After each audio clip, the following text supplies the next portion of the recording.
بسم اللہ الرحمن الرحیم۔ السلام علیکم۔ حضرت ابو بکر صدیق رضی اللہ تعالی عنہ کے دور میں ایک شخص ملک شام سے سفر کرتا ہوا آیا اور آپ کی خدمت میں حاضر ہوا اور عرض کرنے لگا کہ آپ امیر بھی ہیں یعنی مالدار بھی ہیں اور امیر بھی ہیں یعنی مسلمانوں کے سربراہ بھی ہیں۔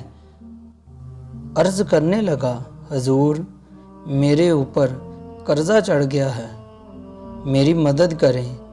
تو آپ اس کو اپنے گھر لے گئے۔ شخص کہتا ہے کہ باہر سے دروازہ بہت خوبصورت تھا، لیکن گھر پر ایک چارپائی بھی نہ تھی، کھجور کی چھال کی چٹائیاں بچھی ہوئی تھیں اور وہ بھی پھٹی ہوئی۔ فرماتے ہیں سیدنا صدیق اکبر رضی اللہ تعالی عنہ نے مجھے چٹائی پر بٹھا لیا اور مجھے کہنے لگے، یار ایک عجیب بات نہ بتاؤں؟ میں نے کہا بتائیے۔ تو عرض کرنے لگے، 3 دن سے میں نے ایک اناج کا دانہ بھی نہیں کھایا، کھجور پر گزارا کر لیتا ہوں، آج کل میرے حالات کچھ ٹھیک نہیں ہیں۔ تو شخص کہنے لگا، حضور میں اب پھر کیا کروں؟ میں تو بہت دور سے امید لگا کر آیا تھا۔ تو فرمانے لگے، تو عثمان غنی رضی اللہ تعالی عنہ کے پاس جا۔ شخص کہنے لگا، مجھے تو بہت سارے پیسے چاہیے ہیں۔ تو آپ نے فرمایا، تیری سوچ وہاں ختم ہوتی ہے جہاں سے عثمان غنی رضی اللہ تعالی عنہ کی سخاوت شروع ہوتی ہے، تو جا ان کے پاس۔ شخص کہنے لگا، آپ کا نام لوں کہ مجھے امیر المومنین نے بھیجا ہے؟ تو فرمایا، اس کی ضرورت ہی نہیں پڑے گی، صرف اتنا بتانا کہ میں مقروض ہوں اور رسول اللہ صلی اللہ علیہ وآلہ وسلم کا نوکر ہوں۔ وہ شخص کہنے لگا کہ وہ دلیل حوالہ مانگیں گے۔ فرمایا، عثمان رضی اللہ تعالی عنہ سخاوت کرتے ہوئے دلیل یا حوالے نہیں مانگتے۔ عثمان رضی اللہ تعالی عنہ اللہ کی راہ میں دیتے ہوئے تفشیش نہیں کرتا اور سخاوت کرتے وقت ٹٹولنا عثمان رضی اللہ تعالی عنہ کی عادت نہیں۔ وہ شخص کہتا ہے کہ میں چلا گیا، پوچھتا دروازے پر دستک دی۔ حضرت عثمان غنی رضی اللہ تعالی عنہ کے اندر سے بولنے کی آواز آ رہی تھی، اپنے بچوں کو ڈانٹ رہے تھے کہ یار تم لوگ دودھ کے اندر شہد ملا کر پیتے ہو، خرچہ تھوڑا کم کرو، اتنا خرچہ بڑھا دیا ہے، دودھ میٹھا شہد بھی میٹھا، ایک چیز استعمال کر لو، تم کوئی بیمار تھوڑی ہو۔ شخص کہتا ہے، میں نے کہا ابو بکر رضی اللہ تعالی عنہ تو بڑی باتیں بتا رہے تھے، یہاں تو دودھ اور شہد پر لڑائی ہو رہی ہے اور مجھے تو کئی ہزار دینار چاہیے، کیا یہ دے دے گا؟ شخص کہتا ہے کہ میں ابھی یہ سوچ ہی رہا تھا کہ اندر سے دروازہ کھلنے کی آواز آئی، وہ باہر آئے اور میں نے کہا السلام علیکم، انہوں نے سلام کا جواب دیا اور وہ سمجھ گئے کہ میں مسلمان ہوں اور مخاطب ہو کر کہنے لگے، معاف کرنا، بچوں کو ذرا ایک بات سمجھانی تھی، آنے میں ذرا دیر ہو گئی۔ ان کا پہلا جملہ ان کے بڑے پن کا مظاہرہ کر رہا تھا۔ پھر دروازہ کھولا اور مجھے انہوں نے گھر بٹھایا اور میرے لیے جو پہلی چیز پیش کی گئی وہ دودھ میں شہد ڈال کر دیا گیا اور پھر کھجور کا حلوہ پیش کیا۔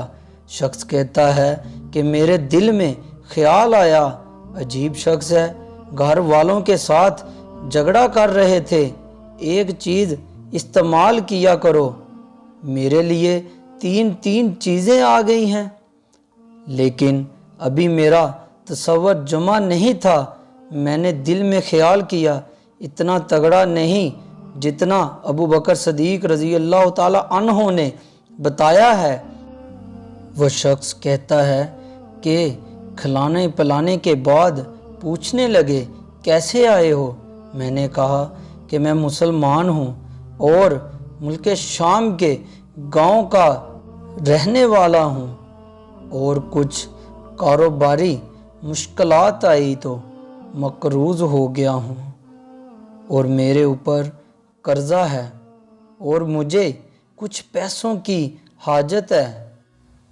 کہنے لگا تو میں نے کچھ پیسے کہا تو انہوں نے ایک آواز دی تو ایک غلام اونٹ پر سامان لدا ہوا لے کر حاضر ہوا۔ شخص کہتا ہے کہ مجھے 3000 اشرفیاں چاہیے تھی۔ ابھی میں نے بتایا نہیں تھا کہ حضرت عثمان غنی رضی اللہ تعالی عنہ کہنے لگے کہ اس اونٹ پر تیرے لیے، تیرے گھر والوں کے لیے میں نے کپڑے اور کھانے پینے کا سامان اور 6000 اشرفیاں رکھوا دی ہیں، اور تو پیدل آیا تھا، اب اونٹ لے کر جانا۔ شخص کہنے لگا میں نے فوراً سے کہا حضور یہ اونٹ انہیں واپس کرنے کون آئے گا؟ حضرت عثمان غنی رضی اللہ تعالی عنہ فرمانے لگے واپس کرنے کے لیے دیا ہی نہیں، یہ تحفہ ہے، تو لے جا۔ شخص کہتا ہے کہ میں کہاں سے چلا تھا ڈھونڈتا ہوا اور پھر مدینے آیا، اور جب مدینے میں آیا تو اللہ نے مجھے جھولی بھر کے عطا فرمایا۔ کہتا ہے میری آنکھوں میں آنسو آ گئے اور میں نے کہا حضور آپ نے تو مجھے میری ضرورت سے کہیں بڑھ کر نواز دیا ہے، معاف کیجئے گا، میں سوچ رہا تھا دودھ شہد پر تو گھر میں لڑائی ہو رہی ہے۔ تو حضرت عثمان رضی اللہ تعالی عنہ نے کہا کہ اللہ نے جو پیسے عثمان کو دیے ہیں وہ اس لیے نہیں دیے کہ عثمان رضی اللہ تعالی عنہ کی اولادیں عیش مستی کریں، پھر میرے مالک نے مجھے نوازا ہے تاکہ میں محمد عربی صلی اللہ علیہ وآلہ وسلم کے نوکروں کی نوکری کروں۔ شخص کہتا ہے میں دروازے تک گیا تو میں نے کہا شکریہ۔ کہتا ہے ابھی میں نے بتایا نہیں تھا کہ مجھے ابو بکر صدیق رضی اللہ تعالی عنہ نے بھیجا ہے، کہ آپ فرمانے لگے کہ شکریہ ابو بکر صدیق رضی اللہ تعالی عنہ کا ادا کرنا جس نے تجھے یہ راستہ دکھایا ہے۔ شخص کہتا ہے کہ میں نے کہا حضور آپ کو تو میں نے بتایا ہی نہیں کہ مجھے، تو آپ رضی اللہ تعالی عنہ مسکرا کر فرمانے لگے چھوڑو آپ کا کام ہو گیا، اس تفصیلات میں نہ پڑو۔ سبحان اللہ، یہ شان ہے خدمت گاروں کی۔ سرکار صلی اللہ علیہ وآلہ وسلم کا عالم کیا ہوگا؟ سبحان اللہ۔ جی تو دوستو، کیسا لگا آپ کو آج کا واقعہ؟ اگر آپ کو کہانی آج کی میری اچھی لگی ہو تو ویڈیو کو لائک ضرور کیجئے گا، اور ابھی تک آپ نے میرے چینل کو سبسکرائب نہیں کیا تو سبسکرائب ضرور کیجئے گا۔ نیکسٹ ویڈیو تک دیجئے گا اجازت۔ اللہ حافظ، اللہ نگہبان۔